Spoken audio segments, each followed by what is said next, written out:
Então, primeiro, a Priscila está com a gente. Priscila, obrigado por ter aceitado o convite. Peço a que se apresente, Priscila. Bem-vinda. Sou pediatra de formação, assim como também médica da família por especialização. Estaremos juntos aqui conversando num bate-papo bem tranquilo sobre as IVAs mais recorrentes e seus diagnósticos e seus tratamentos. Eu espero poder contribuir da melhor forma com tira dúvidas que vocês tenham. Para conversar sobre essas prescrições frequentes e ter mais cuidado na prescrição, haja vista que tem muitas questões relacionadas aqui que a gente vai debater. Eu quero conversar um pouquinho sobre as principais queixas relacionadas às vias aéreas superiores que chegam da sua amostra, para depois a gente avançar para as questões das prescrições. Quais são as principais queixas que chegam até você, enquanto especialista já, Sim, e remetem você a dar os próximos passos para chegar a um diagnóstico, as muito questões bem. respiratórias? Quando a gente fala de questões respiratórias, a primeira coisa que a gente sempre tem que ter em mente é dividir entre via aérea superior e inferior. As queixas bem recorrentes que a gente está vivendo já há alguns meses e que nos acaba remetendo sempre a pensamentos e diagnósticos diferenciais frequentes são aquelas queixas básicas como tosse, espirro, obstrução nasal, febre. E o que está chamando bastante a atenção da gente é a presença hoje de febres sempre muito altas. Então, os bebês chegam para a gente com febre de 40 graus, de 39,5, já no primeiro ou segundo dia de sintomatologia, e isso vem chamando bastante a nossa atenção. Quando a gente fala um pouquinho mais, quando a gente vai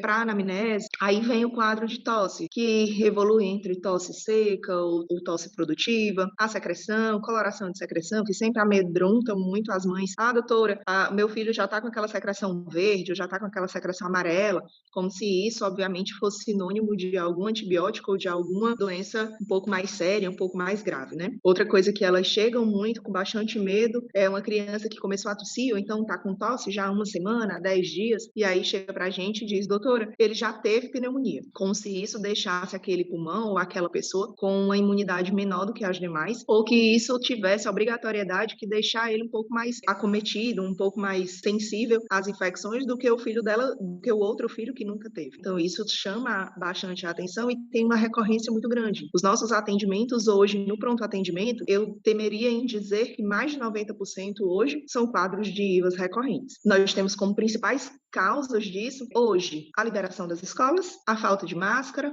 Por mais que antes as crianças tivessem uma certa dificuldade em usar a máscara, mas algumas usavam, então essas deixou o ano passado sem tantos casos recorrentes de infecção de via aérea superior, quadro que hoje a gente está vendo muito, uma recorrência imensa. Quem tem filho aqui sabe que ir para a escola é chegar lá e ver outras crianças sempre gripadas, sempre tossindo, e não tem o que fazer. Além disso, o clima de Fortaleza está um clima bastante atípico, então quem tem rinite, quem tem sinusite, por exemplo, vai sempre ter algum nariz escorrendo, algum espirro matinal, e isso é extremamente comum, principalmente por essa mudança de clima. A gente começa o dia bastante frio, daqui a pouco está quente, horrível, e daqui a pouco chove do nada. E quando chove, bem torrencial, né? Então a gente acaba não deixando as crianças protegidas, não agasalhando de forma adequada, e aí quem já tem histórico familiar de rinite, de sinusite, as crianças pequenas já começam a manifestar os primeiros sintomas, né? Então isso acaba sendo o dia a dia da pediatria hoje, além, obviamente, da gente pensar, claro, que as crianças estão apresentando quadros de Covid positivo em crescente, e que a gente não pode deixar de pensar isso, principalmente os menores de 5 anos que ainda não têm a vacina. Beleza, você trouxe várias questões importantíssimas. Mas eu quero pegar lá aquela primeira, Priscila, sobre chegar com uma febre alta. Qual o grau de importância de pegar essa informação na anamnese e dizer que a febre já iniciou com aquela temperatura, 39 ou mais um pouco do que isso? Isso é relevante nos próximos passos para o diagnóstico mesmo? Bom, então vamos lá falar um pouquinho sobre essa temperatura, essa tão temida, até porque a gente precisa conversar, inclusive, Daniel, da modificação da Sociedade Brasileira de Pediatria sobre a temperatura da febre. E aí, é febre a partir de quando?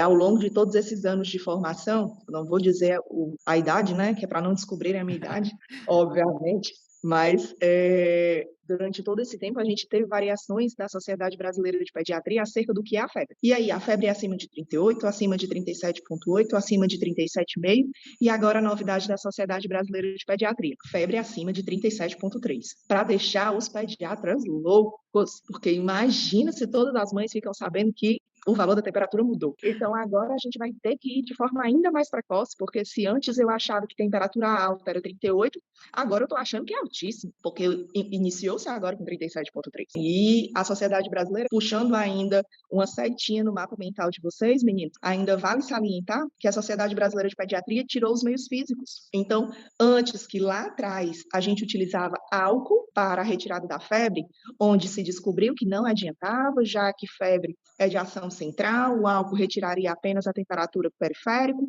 Aí a gente tem agora o fato de que não pode usar meios físicos nenhum. Então, banho não adiantaria, então, compressa fria ou compressa morna, muito menos, e inclusive seria proscrito o uso delas, né, para não retardar a resposta do próprio organismo. Então, isso deixou assim a gente, meu Deus, e agora as mães vão entrar realmente em desespero, né? E enfim, mais ou menos por aí.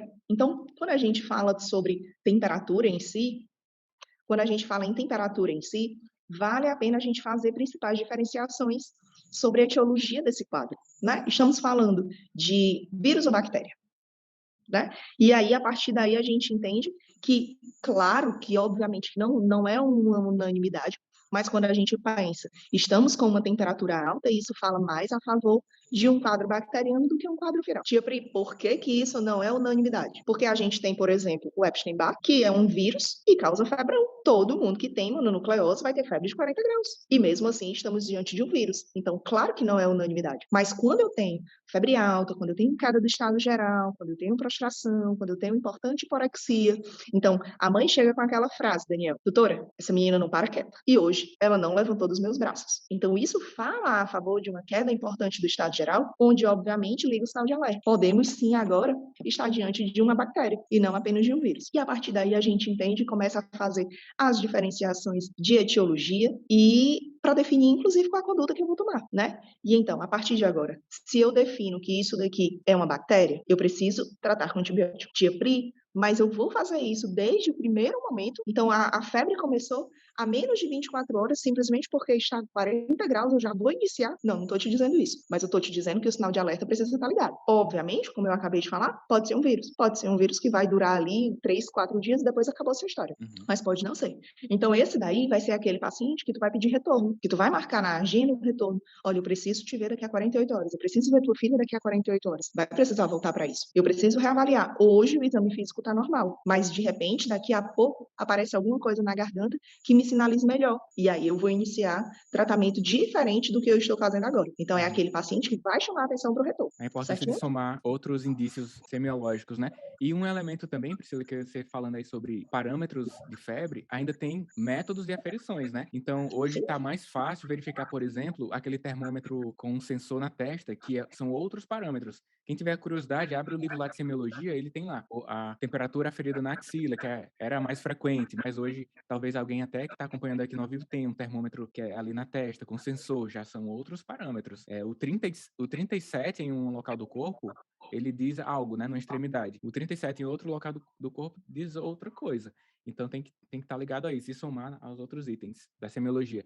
Por acaso, os pacientes que chegam até você, eles já chegam falando e eles falam que aferiram por qual método? Aquele termômetro é o mais frequente com os pais, na axila, ou aquele da testa já está difundido mesmo, Priscila? Na verdade, Daniel, o termômetro mais comumente que chega a nós é a mão da mãe. Ah, sentir que tá Esse é, quente. esse é o termômetro mais comum, né? É aquele Uhum, de, certo, doutora, eu não tinha o termômetro em casa, mas eu sei que estava quente. Né? Eu certo. tive um grande professor de pediatria, doutor Salomão, onde ele me dizia, e a gente bolava de rir, e ele dizia que a gente tinha sim que considerar a mão da mãe Uhum, como um termômetro, porque ninguém conhece mais a temperatura do filho do que a mãe, que sempre vai estar com ele no colo. uhum. Né? E, de fato, ele tem um pouco de razão, né? Obviamente que ele diz isso em tom jocoso, para que a gente entenda que a gente precisa sim prestar atenção às informações que a mãe está passando. Mas claro que ninguém vai levar em consideração para internação ou para iniciar qualquer tipo de medicação apenas por esse motivo, né? Já que a mão da mãe pode estar errada. Sim. E outro ponto também que você citou é da possibilidade, aqui no contexto da atenção primária, de ver o paciente em outro momento, talvez em horas, se foi pela manhã, à tarde, ou no outro dia, ou em 48 horas, dependendo da soma dos achados que você encontrou ali no primeiro atendimento. Isso é ótimo, né? Então, relembrando aqui o conceito da demora permitida, que é próprio das possibilidades da atenção primária, quando você permite que haja uma evolução do quadro clínico e que, na sua avaliação inicial, essa evolução não vai impor um risco de progressão para a gravidade, né, do paciente. Então, é uma demora que é permitido aquela espera e não vai colocar um grande risco para o paciente. Isso é ótimo. Aí, avançando um pouquinho mais, a gente falou sobre os aspectos semiológicos, com foco um pouquinho mais na febre. Aí, o próximo passo, Priscila, para a decisão mesmo, seriam os exames complementares. Eu quero saber de vocês quais os principais e sobre o acesso a esses exames, porque tem os necessários, mas tem os possíveis, né, no campo da prática. Sim. Então, como que a gente junta esses mundos? Sim, é interessante, inclusive, porque quando a gente vai para o livro, então a gente tem, inclusive, aqueles que a gente não tem acesso de jeito nenhum, né? Quando a gente está lá estudando para a prova de residência ou simplesmente estudando para adquirir conhecimento, a gente tem, inclusive, por exemplo, culturas de orofaringe como se estivesse simplesmente ao nosso alcance o tempo todo, né? Coisas que absurdamente nós não temos, e não temos mesmo, e nem progressão de termos. Né? Com a era Covid, isso popularizou um pouco os swabs, né? Então, o RT-PCR ou o teste rápido, inclusive o painel viral, acabou entrando na lista do SUS, né? Coisa que até bem pouco tempo atrás nós não tínhamos, né? Mas, realmente, quando a gente acaba estudando as IVAs, quando começa a falar das culturas de orofaringe, então eles colocam como algo muito palpável, pelo menos aqui no nosso estado isso não é, né? Não é uma coisa muito, muito difundida, né? Acaba que, ao sairmos do exame físico, que lembrar que na criança o exame físico precisa ser completo, porque eu posso ter, por exemplo, fugindo só um pouquinho da IVA, Daniel, só para a gente puxar uma linha aqui no mapa mental que os meninos estão construindo, certamente, a gente consegue entender que, por exemplo, eu posso ter uma dor abdominal e essa dor abdominal não está relacionada em nada ao abdômen, que é o que a gente vai chamar de dor abdominal referida. Então, eu posso falar pulmonar, onde eu tenho uma pneumonia com derrame, e aí eu vou ter todo o quadro clínico da pneumonia, porém eu tenho uma dor abdominal tensa. Então, se eu me deter apenas ao abdômen, eu não vou conseguir fechar o diagnóstico para esse paciente, que na verdade ele tem uma pneumonia. Isso daí a gente chama de dor abdominal referida. Então, só para a gente lembrar a necessidade da gente fazer o exame físico completo na criança. E quando eu falo completo, é aquele lá do Santo Saleno Porto, cabeça nádega. Então, a gente precisa sim, dar uma examinada completa, cabeça, tórax, abdômen, né? E de forma completa a gente conseguir retratar esse exame físico. Então, esse daí é o primeiro momento.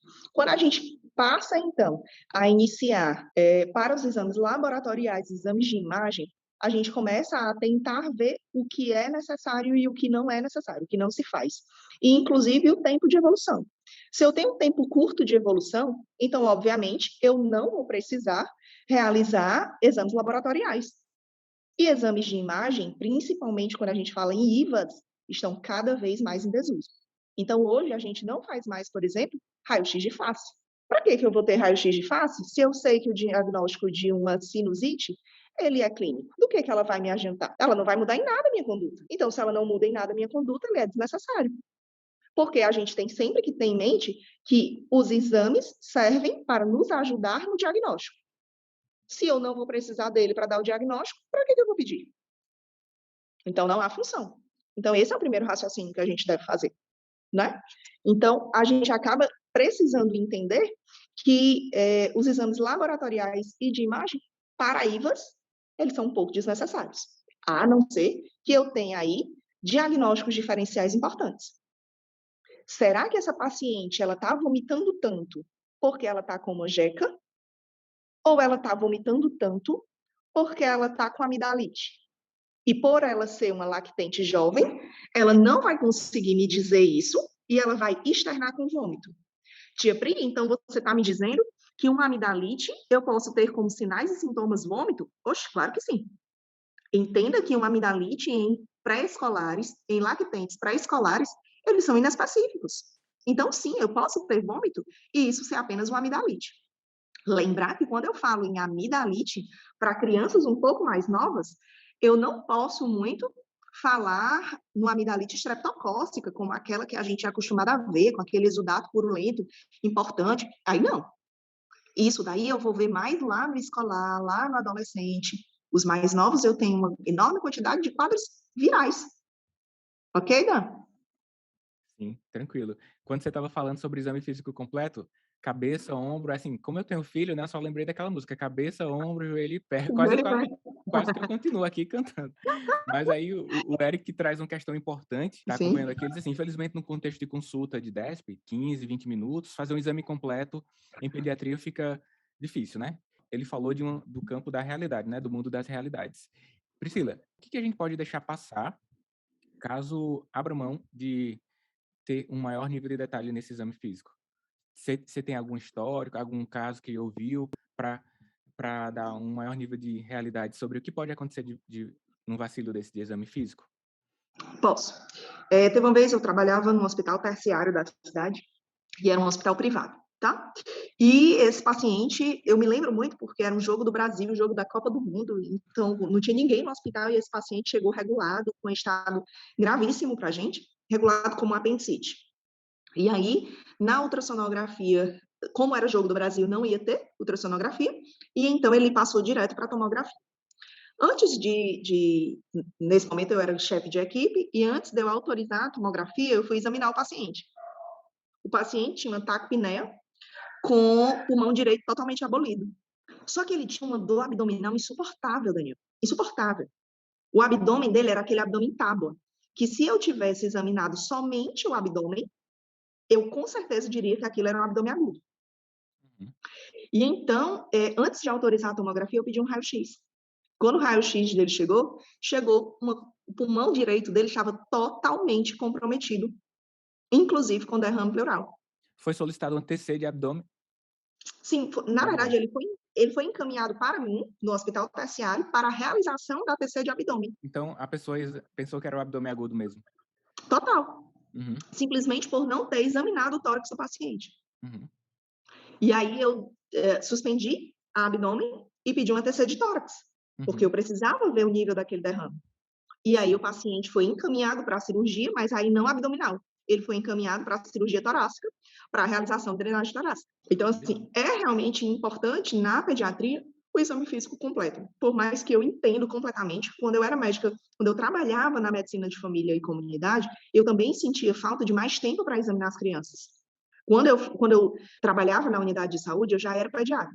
Então, vocês devem imaginar toda a minha frustração, né? De querer fazer Aham. aquela puericultura perfeita, e isso daí me causava uma angústia imensa também. Mas, infelizmente, quando você está vendo um paciente que não é ele quem te diz o que tem, ou seja, você está ouvindo de um terceiro, então existe a necessidade do exame físico completo. Porque senão realmente vai passar em algum momento alguma coisa muito importante, né? É como, imagine se você, como adulto, fosse levado ao médico por um terceiro, por sua mãe, por sua esposa, por seu marido, e você ficasse calado e só quem falasse fosse seu acompanhante. Será que seu acompanhante diria tudo o que você está sentindo? De forma fidedigna? Da forma como você falaria? Será que se essa criança que eu atendi, que foi encaminhada para mim com um abdômen agudo, se ela pudesse falar, ela não teria dito outras coisas que levariam o colega a pensar muito mais no quadro respiratório do que no quadro abdominal? Então, a pediatria, ela é realmente uma arte difícil, não dá para a gente minimizá-la, né? E a gente precisa realmente acabar fazendo o exame físico completo, porque realmente é uma arte de desvendar. Uhum. A criança não está te dizendo o que tem. Eu só complementando o que o Eric falou, né, ele cita que muitas vezes os pacientes não comparecem à puericultura, acho que num segmento de puericultura, que você já tem outros dados, né, para agilizar naquele atendimento ali do DESP, além do que você atende pacientes de outras áreas que não conhece também, Sim, então aumentam as chances de você fazer algum tipo de negligência, então você está ressaltando aqui para a gente a importância desse exame físico. Então vamos para próximos Eric, passos. e eu ainda acrescentaria, Eric, que além da falta da puericultura, por diversos motivos, que vocês vão saber muito mais do que eu, né? Como, infelizmente, as facções dividindo Fortaleza, ou então simplesmente porque não querem ir, porque não vão, porque não têm estímulos para irem. A gente precisa lembrar das vacinas, né? Da quantidade de crianças hoje que chegam para a gente nas emergências. Quando a gente pega o cartão vacinal, é uma criança de 1 ano que só se vacinou até